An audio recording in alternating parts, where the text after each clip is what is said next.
Hello everyone, how y'all doing today? Today we'll be doing a bit of an unboxing. This is Little Feats Waiting for Columbus, the live deluxe set. This was released just last year, I believe. I got it for about $50 off of Amazon, which is pretty killer. I'll definitely say so. And yeah, there's 8 discs in here, and let's get to it. Alright, I'm holding the camera, so sorry if it looks a little weird. We have the cover here, very nice gloss. All the words are deglossed, including these ones. Then we have the spine here, which is just that. Plus the name of the band and stuff. Then on the back here, we have the full track listing. Let me get in here. You can see Waiting for Columbus original album remaster. That looks good. Then we have, this one is the live, the full shows. Some which are included on the actual album. That's the track listing, which looks pretty good on this camera's end. If it's hard to see, let me know. And then here we have like a picture of the band, little Rhino and Warner Brothers. And the band too, right there, doing their thing. Down to the corner there, but oh well. Then we indeed pull this open, revealing some neat stuff. First we have pictures of the band. We have here Kenny Gradney, Well George, Bill Payne, Sam Clayton, Richie Hayward, Paul Brer, I think, Neon Park, that really his name? Guess so. And Elliot Ingber. Picture of them as a group. Oh no, I'm sorry, this is the horn section that joined them. And the Mysterious Bagman. And in here, we have the original liner notes, which we read as follows. One more time, here I am trying to write these liner notes with a guy in a Brooks Bro suit peering over my shoulder. Does this bother me? Not when his name is John Squires and waiting for this to see the same exact I have for more than an hour and 45 minutes.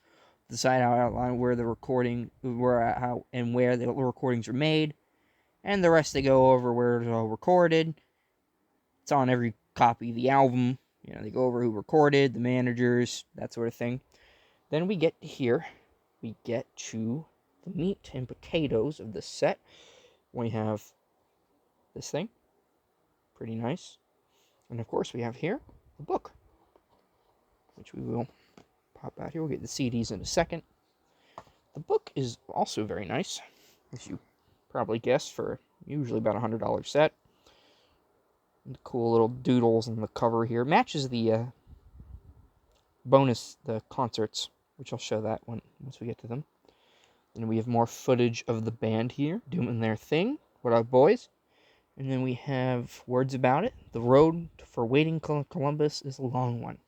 There's a whole dialogue in here. Whole writing of the album and stuff. Not really writing of the album, you know, discussing the band's history and stuff. This was the only one that got a true box set. Their other albums got recordings too, but it was kind of its own thing. This right here looks like it's the original tapes. Yeah, it is. Westwake Audio. Very cool. We got another picture of one of the bandmates. Don't know who this is. I think that's... I'm not sure.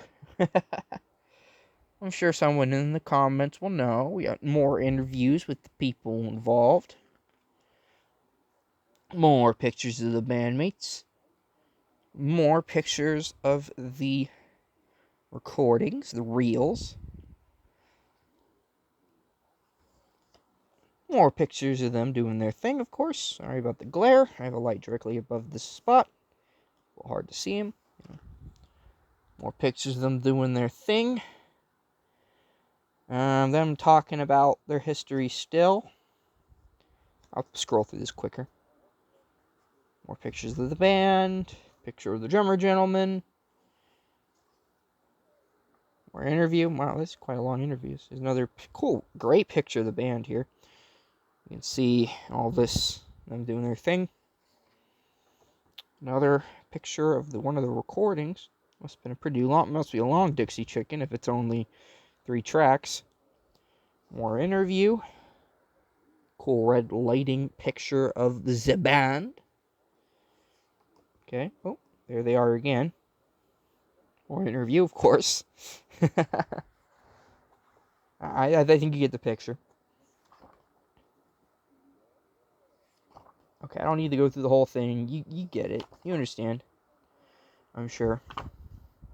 This is the track listing again. Just a bit more expanded with credits for all the musicians. And then more credits here, which I will people get a good view of. Like reissue credits and stuff.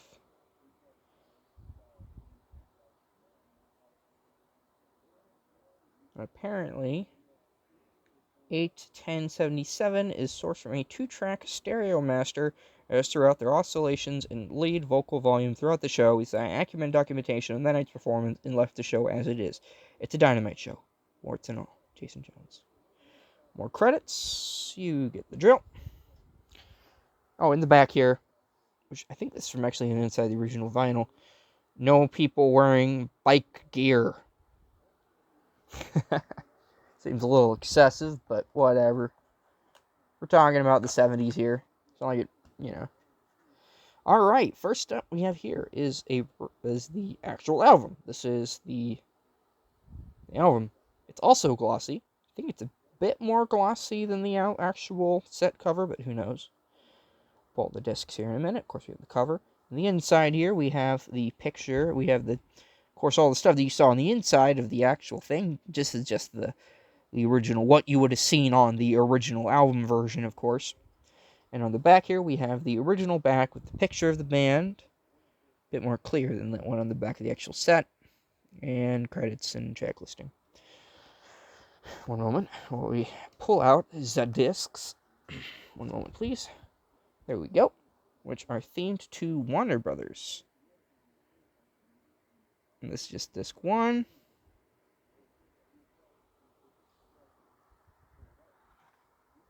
One moment, please.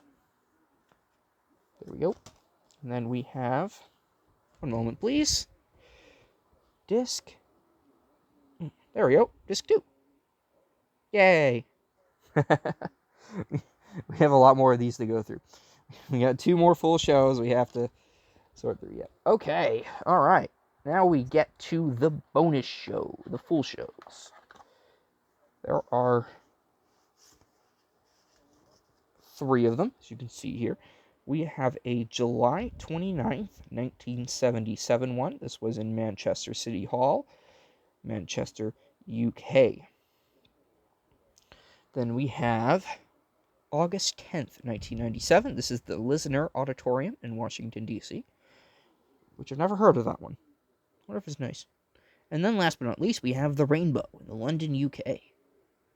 August 2nd, 1977. They all have their own unique covers, which is cool. I like that. Okay. Alright. So, let's start with this one. July 29th. So, we got the cover here, which is a smooth cardboard. New glistening this time. On the back, we have the iconic Tomato Woman. We have the track listing, which I've shown twice now at this point, I think, but it doesn't matter. Technically, these are discs 3 and 4, but they're all concerts. It's not exactly the kind of thing you listen to in order, unless you're, very specific about that sort of thing. We crack it open here, and we have, it looks like some of the recording picture, and we have the band playing. Very cool. Let me show you the discs real quick. We'll go with disc 1, of course. One moment, please. These discs actually have the Tomato Woman on them. Very cool.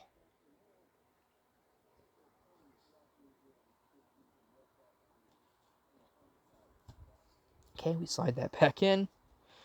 And then we work on the other disc real quick. Which is, of course, As you guessed, the Tomato Woman again. Where's that supposed to be a strawberry? I posted a track from this in a live stream where they react to music and such, and someone said it looked like a mutant strawberry tomato. If you say so, I guess, friend. It's not like I'm going to make a disagreement with it. Okay, next up we have August 2nd, 1977. Cover with them on the Vox. Then we crack this sucker open, revealing yet another nice picture of the band, along with recordings of it. Well, the original recordings. And then on the back here we have that. Well, same one as the other one, of course. Credits, that sort of thing. Very nice. I believe a vinyl version of, I think this one came out recently, actually. Go give it a look-see if you want to. It's pretty sick. You know, you don't exactly see a good, exactly see a cool reissue of that from time to time. And it's always really nice. Oh, it looks like this one's a green disc. That's interesting. This is disc 5, it says. Very cool. That's my foot. You saw for the split of a second. And then we have disc. The other disc. Once I pry it out of its little hole. There it is. Whoops, upside down. Yep. Wouldn't you know it?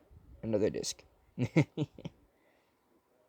one has a track that's only actually out in the album, actually. It has a Rock and Roll Doctor. It's got Rock and Roll Doctor and a melody of Willin' and Don't Bogart That Joint. Neat. Interesting how they didn't include teenage nervous breakdown on the actual album. I feel like they probably should have added that one. But whatever. Let's see. Okay. Last up, we have the August 10th recording. This is the DC one. I already mentioned about it earlier. This one has a picture of the reels again, which is Feet Don't Fail Me Now and Rocket. And we got a picture of from behind the drummer, which fits with the cover, I think. Yeah, it is. Okay, I see. The front cover is an expansion of the actual disc cover. All right, let's see. And then here is the track listing. Very cool. And this one, I think this is going to have an orange disc. It is. Here it is. Continuing the theme as all the others. I'm not going to pull... you know what? I'll pull out the last disc. Why not? Well, we'll do it. We'll get her done. One moment, please. This might be a little shaky. That's my foot. And disc number 8. As you can see here. Okay. Well, that, as far as I can tell, is the full set. Make sure these are in order.